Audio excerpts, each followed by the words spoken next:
tere tulemast! Täna räägime millestki tõeliselt paeluvast. See on lugu, mis soob kokku pealt näha täiesti erinevad maailmad. Amazonese šamaanid, iidsed müüdid ja uskuge või mitte, meie enda DNA. Kõik see põhineb antropoloog Jeremy Narby raamatul Kosmiline madu. Kogu see lugu saab tegelikult alguse ühest ainsast küsimusest, mis ei andnud rahu antropoloogi Jeremy Narbyle, kui ta 80-ndatel Peruu Amazoneses välitöid tegi. Kuidas see on üldse võimalik? Kujutage ette, Amazonia põlisrahvad, kellel pole ju ligipääsu laboritele ega mikroskoopidele, omasid uskumatult täpseid teadmisi taimede keemiast. Ja parim näide sellest on ayahuasca, üks erakordselt keeruline jook. Ja kui Narby küsis, kust see teadmine tuleb, sai ta ikka ja jälle sama vastuse. Vastuse, mis tema lääneliku, ratsionaalse mõistuse jaoks oli täiesti arusaamatu. See kõlas rohkem nagu müstika, mitte teadus. Mõelge sellele, see jook on segu kahest väga spetsiifilisest taimest, mis tuleb välja valida kümnete tuhandete seast. Üks taim sisaldab nägemusi tekitava ainet, DMT-d, aga teine on vajalik selleks, et see aine üldse kehas toimida saaks. Tõenäosus, et sa sellise kombinatsiooni täiesti juhuslikult avastad, see on praktiliselt 0. Et asjast aru saada, mõistus Narby, et ta peab tegema midagi, mis läks risti vastuollu kogu tema teadusliku ettevalmistusega. Ta pidi minema ise otse allika juurde. Ta pidi seda jooki ise jooma. Ja see kogemus, see polnud lihtsalt mingi hallutsinatsioon. See lausa purustas tema senise maailmapildi. Ta leidis end vastamise reaalsusega, mis lükkas ümber kõik, mida ta oli pidanud tõeks ja sundis teda nägema oma enda teadusliku vaatepunkti piiratust. See kogemus jättis ta muidugi sügavalt vapustatuks. Niisiis, Narby tõmbus tagasi akadeemilisse maailma ja veetis järgmised 10 aastat püüdes leida silda selle nägemuse ja lääne teaduse vahel. Ja nüüd, vaadake, mida ta avastas. See on uskumatu. Siin on võrdlus. Ühel pool on müütiline kosmiline madu, teisel pool DNA molekul. Mõlemad on eluloojad, eks? Mõlemad on muutumise meistrid. Aga kõige rabavam on see, mõlemad on topeltkujuga. Just nagu DNA topeltheeliks. See sarnasus oli lihtsalt liiga täpne, et olla pelgalt juhus. Seejärel hakkas ta asja lähemalt uurima ja sai aru, et see loojamadu pole üldse ainult Amazonase teema.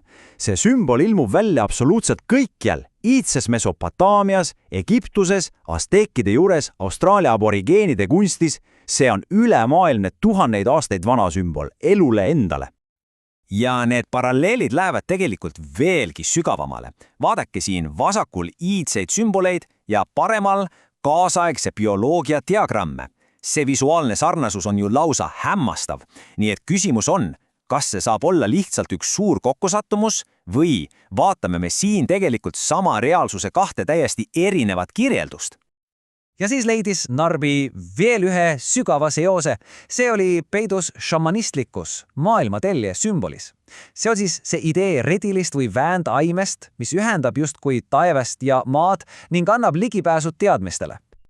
Ja siit läheb asi tõeliselt põnevaks. Ayahuascat ennast nimetatakse hingeväädiks. Samal ajal kirjeldavad molekulaarbioloogid DNA kuju sageli kui keerdunud redelit või spiraaltreppi. Mõelge korraks. Šamanistliku teadmise vahend, see väändaim, peegeldab täiuslikult bioloogilise teadmise kandja DNA kuju. Kõik see tekitab muidugi ühe loogilise küsimuse. Kui need seosed on nii ilmselged, nii silma torkavad, siis miks ei ole see teooria osa peavoolu teadusest? Vastus peitub teaduse ühes kõige fundamentaalsemas alusprintsiipis, objektiivsuse postulaadis. See on reegel, mis nõuab, et teadlased eitaksid looduses igasugust eesmärki või teadvust.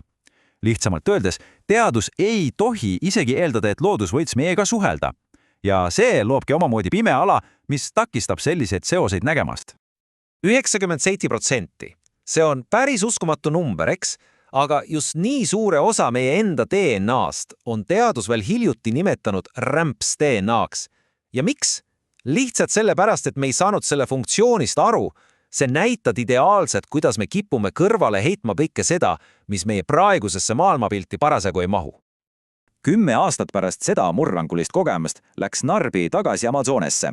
Ta läks sinna tagasi, et jagada oma avastusi selle sama šaamaniga, kes oli ta kunagi sellele teekonnale saatnud. Ta istus maha oma sõbra Carlos Perez Shumaga ja selgitas talle teaduslike terminitega, kuidas šamaanide nägemused ja teadmised vastasid peaaegu punkt-punktilt molekulaarbioloogia avastustele. Ta näitas talle, et see, mida nende iidne tarkus oli alati teadnud, oli nüüd ka teaduslikus keeles tõsi. Ja Carlose reaktsioon?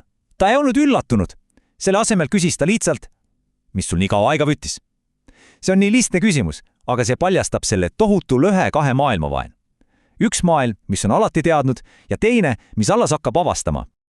Narbi raamat ei üritagi meile anda mingeid lõplikke vastuseid. Selle asemel avab see ukse ja esitab meile kõigile väljakutse. See paneb meid küsima, mida veel võiksid iidsed traditsioonid teada, mida teadus alles hakkab mõistma, ja võib-olla peitub vastus meile palju lähemal, kui me arvame, otse meie esivanemate müütides ja elukoodis meie endi rakkudes.